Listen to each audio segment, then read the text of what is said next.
Historicamente, a nossa sociedade funcionou com regras super rígidas sobre o que realmente significa riqueza, não é? Mas olha só, a gente está vivendo agora uma mudança de paradigma que é simplesmente absoluta. O verdadeiro motor da sociedade moderna mudou de marcha. Hoje, o que gera valor de verdade no mundo contemporâneo não é mais aquilo que se extrai do chão, lá do fundo da terra. É o que se extrai da mente. É uma ruptura fenomenal, uma verdadeira virada de chave na base de todo o nosso sistema econômico. Para entender a magnitude disso, basta comparar os cenários. A economia do século XX era totalmente movida por recursos finitos e tradicionais do passado industrial. O petróleo, que move as máquinas, a terra usada para agricultura ou construção e o capital financeiro em sua forma mais estrita. O detalhe fundamental é que esses recursos têm limites físicos super claros. Eles inevitavelmente acabam.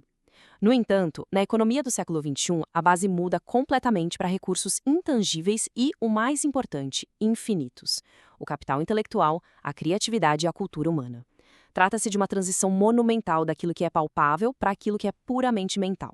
O roteiro dessa nossa exploração de hoje vai passar por 4 pontos fundamentais. Primeiro, a nova matéria-prima.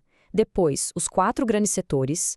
Na sequência, por que isso importa. E, para fechar a análise, a economia na prática. Então, vamos começar direto com o ponto 1, a nova matéria-prima, o verdadeiro motor do século XXI.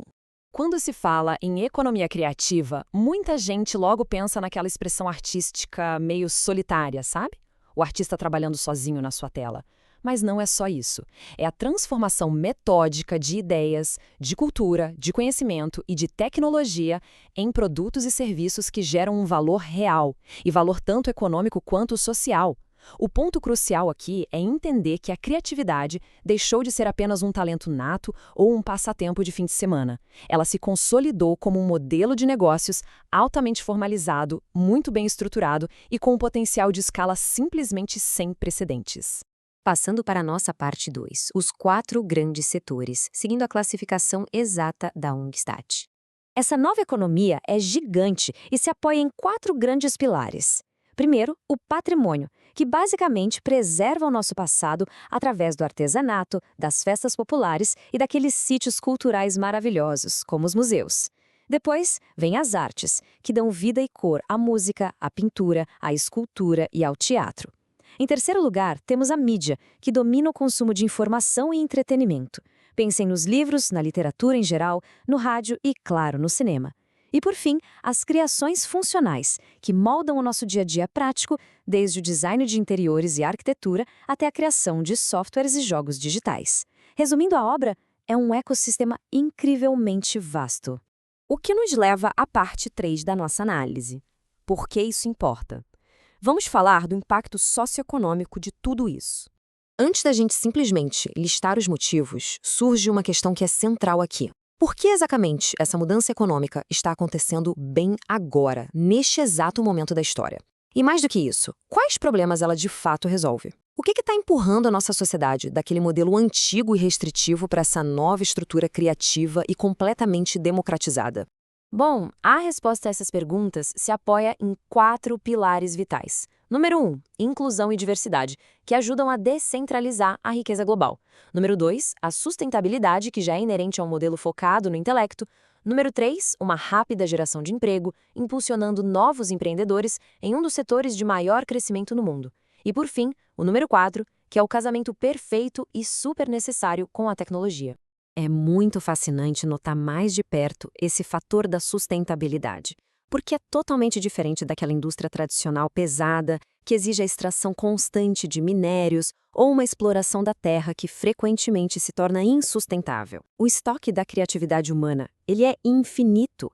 Isso significa que existe a possibilidade real de gerar riqueza continuamente, sem levar ao esgotamento dos recursos naturais do planeta. Em outras palavras, é um modelo de crescimento econômico que respeita de fato os limites da Terra, porque ele se apoia de forma pura no potencial ilimitado da mente. E, claro, a tecnologia entra aí como uma grande catalisadora. É o que faz a mágica acontecer em escala global. Com a internet, plataformas de vídeo, sistemas de monetização direta e livros digitais, aquele conhecimento super específico, de nicho mesmo, consegue se transformar em negócios altamente lucrativos. E o melhor, ignorando completamente as fronteiras geográficas. Hoje, qualquer pessoa que tem uma ideia boa nas mãos consegue criar e distribuir valor para um público no mundo inteiro, tudo a partir da própria casa. Agora vamos aterrissar isso um pouco. Seção 4, a economia na prática, trazendo todo esse conceito para cenários do nosso cotidiano. Pense, por exemplo, na produção de conteúdo digital. O simples ato de pegar um tema que é muito complexo, tipo astrofísica ou história antiga, e simplificar isso de uma forma didática e visual. Isso não é apenas educativo. Isso é a transformação literal na prática da capacidade intelectual em um ativo comercial que não tem barreiras territoriais. Essa habilidade de explicar o mundo virou uma profissão incrivelmente sólida e rentável. Outro ótimo exemplo é o mercado editorial independente. Antigamente, os grandes conglomerados e mega-editoras definiam as regras do jogo, mas essas barreiras simplesmente desmoronaram. Hoje, os autores escrevem, publicam as próprias obras em formato digital e vendem direto ao consumidor final. Eles conseguem desviar brilhantemente daqueles antigos porteiros da indústria e, com isso, retêm o valor que eles mesmos geram de uma maneira muito mais justa e eficiente. E olha, não se enganem achando que tudo isso vive só lá na nuvem, no mundo digital. De jeito nenhum. Projetos locais, iniciativas culturais, intervenções de design, essas coisas têm um poder gigantesco de transformar a realidade física, palpável, de bairros inteiros. A arte catalisa o engajamento comunitário e acaba gerando melhorias estruturais reais na sociedade. A criatividade molda fisicamente o espaço em que a gente vive. O resultado de tudo isso é indiscutível. Como o material desta nossa análise resume muito bem, criar soluções inovadoras, contar boas histórias ou simplesmente compartilhar um conhecimento bem organizado deixou de ser um mero entretenimento. Aplicar o nosso intelecto dessa forma é, com toda certeza, um motor econômico incrivelmente poderoso para o século XXI. Para encerrar, fica uma reflexão bem profunda. Se olharmos para trás, o nosso crescimento sempre foi freado pela escassez. Faltava petróleo, faltava terra, faltava minério. Mas e se o nosso principal recurso agora for mesmo a criatividade humana? Um recurso que é, por sua própria natureza, infinito e inesgotável. Se for assim, quais são os limites reais que ainda restam para o futuro do nosso crescimento econômico? É uma perspectiva que, sinceramente, muda todas as regras do jogo.